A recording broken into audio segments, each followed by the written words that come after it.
Alright guys, today I'm going to make it short and simple. Today I will be replacing my knock sensor, which is down there behind the intake manifold. Still a little hot to touch, but not super hot. I parked it at like 5 o'clock, it's like 7:30. But I'm not going to wait any longer. So what you're going to need is 27 millimeter deep socket. You can have one that's longer. This one should work. This is what I usually use to grab it because it's a 27 millimeter. Here's the new one right here. Look at me already dropping it. But yeah, here's a brand new one from a premium. So you gotta take off your intake. So you're gonna start off 10 millimeters, take off the cover. Then behind, when I take it off, you'll see the intake manifold is held on by 12 millimeters. Then there's gonna be one for if you've ever taken this off before. Under here, there's like a black bracket, and that's what you use to take off. It's the last bolt holding the intake manifold, otherwise you can't take it off. It's tricky. The first time I did it, I struggled with it a little bit. And then I usually, when I put it back on, I don't fully tighten it. I like hand tighten it, and it never vibrates off. That way, anytime you need to take your intake, you don't have to worry about that. That one being annoying. Just get your hand down there, shimmy it all. But yeah, let's get to it. Let's start off with taking this off. I'll pick up the camera once I got all of it off. Got it off. Now it's down there. Unplug. Can't really see it, but it's right here. This is the plug for it on the starter.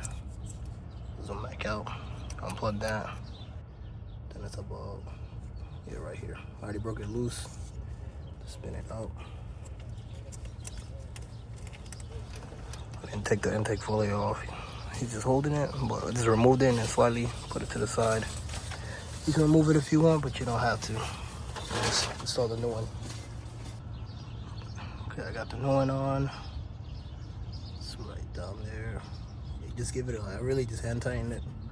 Then I just give it a little turn with the ratchet, but that one's kind of big and you don't want to snap it.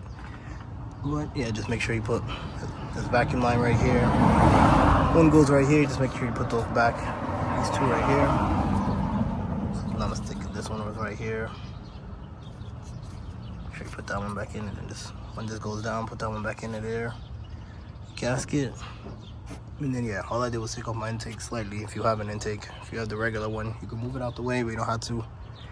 Then just move it. And then that bolt I was talking about, like right here. Well, it looks like previous owner removed it. I left it on, but you can remove it if you want. This is like an extra thing holding it. But yeah, literally like that.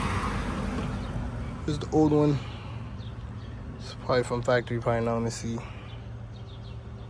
I think this is aftermarket, but I don't really know. But yeah, that's all the job is. Quick and easy. Like that. Reverse all the steps. It's a real simple process, to be honest. That's all you ain't gotta take off the full intake radiator.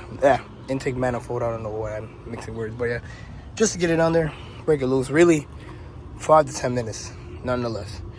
And then when we go inside, close this. It's gonna connect, so my audio might get disrupted. Inside the car now. I got other lights for other stuff, but no check engine light anymore. So perfect. I got ABS and all those, but main thing was check engine light. Now it's clear. I'm gonna take it on a test drive later, but I've changed this part before and I've had no problem. So hope you guys enjoyed the video. Like and subscribe and comment, and stay tuned for more Acura Tsx content.